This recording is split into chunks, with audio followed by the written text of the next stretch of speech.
Hey, thanks for joining me today. Danny Barker, Realtor with eXp Realty out here in San Diego, California, VA loan specialist. Been having a lot of buyer consultations here lately. The interest rates are headed in the right direction. There's plenty of properties out there available for sale that we're finding deals here and there, and it's rocking and rolling now.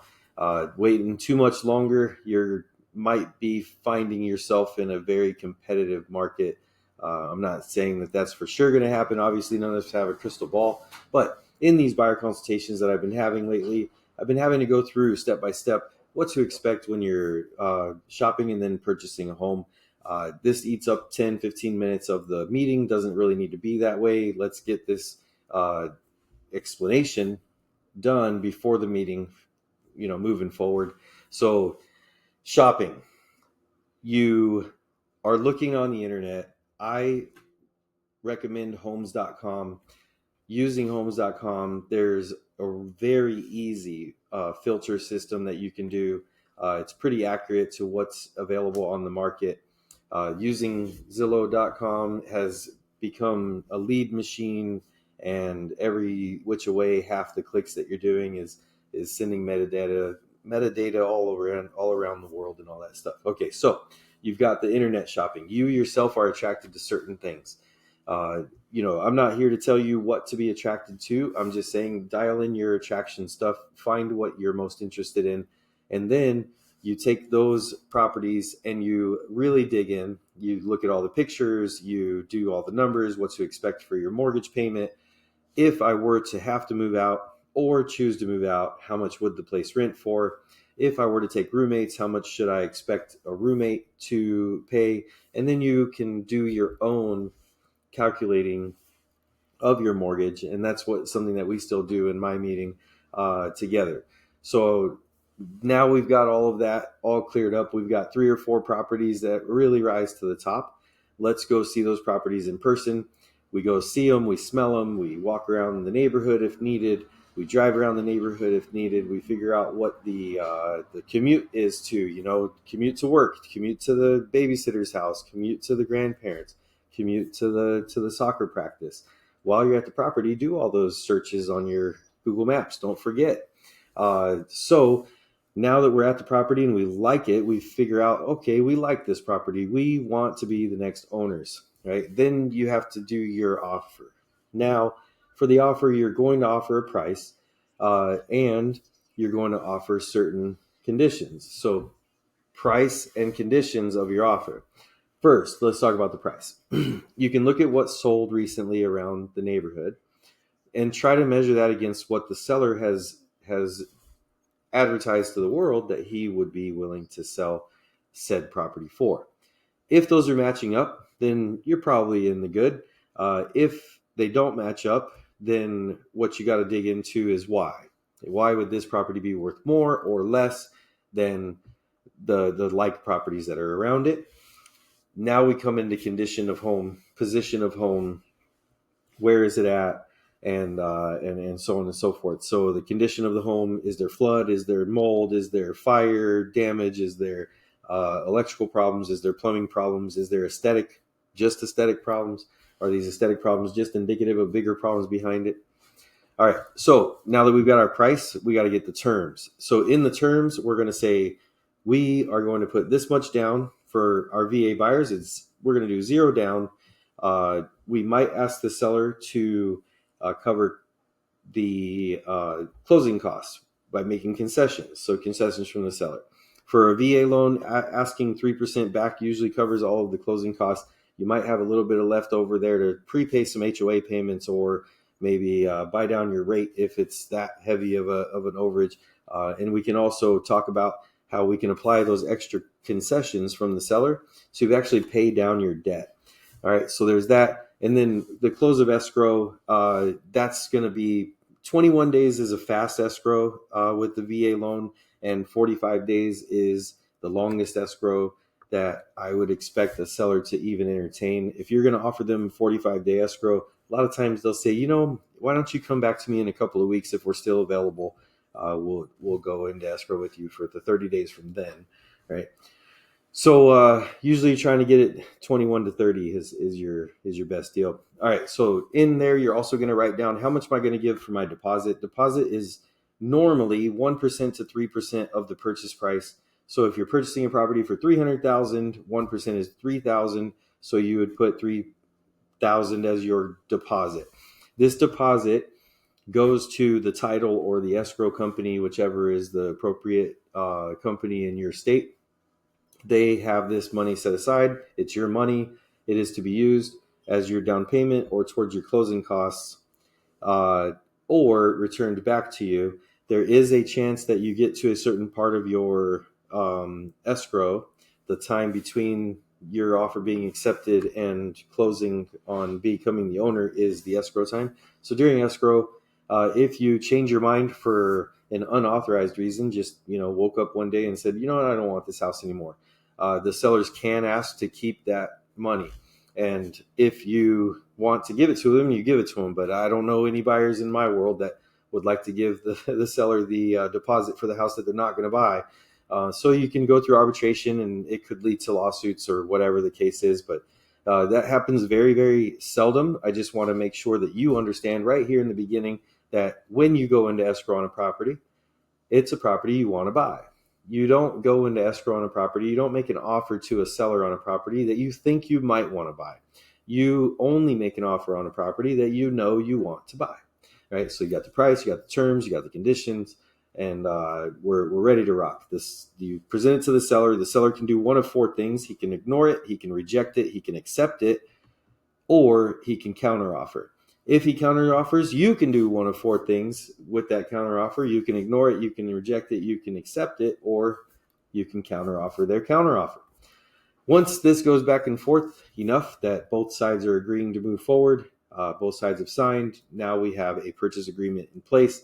We would then go into the escrow term, and every attempt is made to close escrow on the days that you promised to close escrow in, whether it was 21 or 30 or 45. Now's the time to do our due diligence. So first things first, call USAA, call State Farm, call Farmers, call Allstate, call or go on policygenius.com.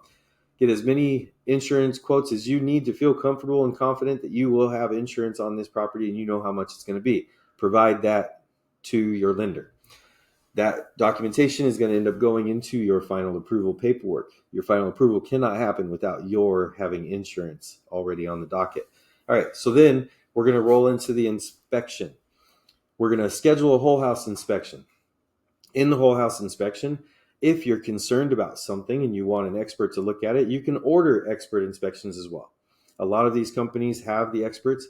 A very common one is I'm buying a house that's old. It's this old, and I want to know that the inside of the drain pipes are still intact, right? So then we would order a sewer scope.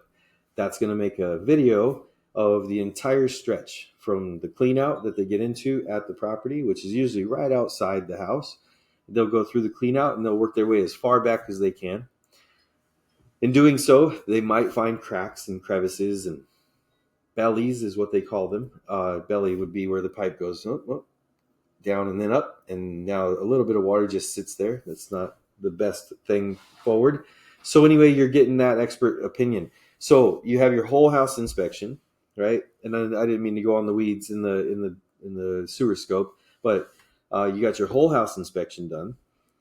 You've spent the hours that it took the whole house inspector to do his job. So you're looking at 2 to 6 hours. If it's a multi-unit property, it might be closer to 4 to 8 hours. So you spend all this time at the property. I want you to take a clipboard and a pen and some paper, or a notebook and some paper, and write down anything that you see that you would like to ask the seller about. How did this happen? What's going on here, right? The inspector at the end is going to tell you all of the things that he's most concerned about or that he found that's most concerning. Usually it's safety items and a lot of times it's code. If it's code, that means that this house was built in the 70s when this material was being used. Now in 2026, we don't use that material anymore because of the code changing in 1995 or whatever. And now we're calling it out because they have to call it out, right? They're not saying that it's a problem, but when they bring it up, if your heart tells you, uh-oh, this might be a problem, then you would want to get the expert on it. So if the code deviation is in the electrical system, call an electrician and get the electrician to come give you their opinion. So basically right now you got the opinion of the whole house inspector. You go out and get the opinion of all the experts that you want the opinion of. And what you're really doing here is you're trying to discover as much as you possibly can about the property and the buildings and structures on the property that you're about to take ownership of. So you're not just the owner of the property, you're also a steward to the property. So if you find anything during this process that you feel like is above and beyond your capabilities of being a good steward to this property because of this material or this condition, we should just go ahead and cancel that purchase. Because unless, with the one exception being you're willing to research it and get good at it or hire an expert, and experts aren't always cheap. So now that we've had the inspections done, we've got insurance, we've got our inspections done. There's also, along the same time, you're going to get the disclosures from the seller. These are all yes and no questions. In the yes or no questions from the seller, I want you to read the response to everything that they marked yes to, because they're supposed to give an explanation for everything that there's a yes to. This is the material condition of the home, the history of the home, according to that seller. Anything that you want to follow on question for. So if they say, if it says, has there ever been a flood in the house? And they say yes. And they say pipe burst, right? I would ask, when did the pipe burst? What pipe was it? Where was it in the house? What have we done to remedy that? Do we need to be concerned about this happening in the future? So now would call my plumber and say, hey, plumber, here's what I've got. The inspector found this. The disclosures said that. What's your opinion? And then I'll take his opinion into consideration. So now that we're all done and we say, okay, we know everything we can about that we could find out about the house, and we still feel good and we still want to go forward, right? Do you still want the house? Yes. All right, great. No. Then we're going to cancel escrow. Yes, but in the yes, but you can maybe go to the seller and ask to see if they'll do anything for or with you. So for you would be credits to your closing costs to keep cash in your pocket so that you can address this problem after you take ownership. You're not asking the seller to do anything, right? Working with you would be asking the seller to fix some deficiency before the close of escrow. So now that we're past all of that, all we have left is the loan, right? We're waiting as professionals for what's called clear to close. And the professionals being the realtors. The realtors are all waiting for the clear to close. And you, the buyer, and the other party, the seller, is definitely waiting on clear to close. I'm going to say clear to close a lot right now because I want you to know that clear to close means that the underwriter of the mortgage company has reviewed all necessary documents and has given your loan the signal of clear to close, or the status of clear to close. What happens leading up to that? There's going to be the insurance, there's going to be the appraiser, right? And the appraisal, and there's going to be all the documentations, the letters of explanation, the documentation of your income, the documentation of your debts, the letters of explanations for everything that they ask letters of explanation for.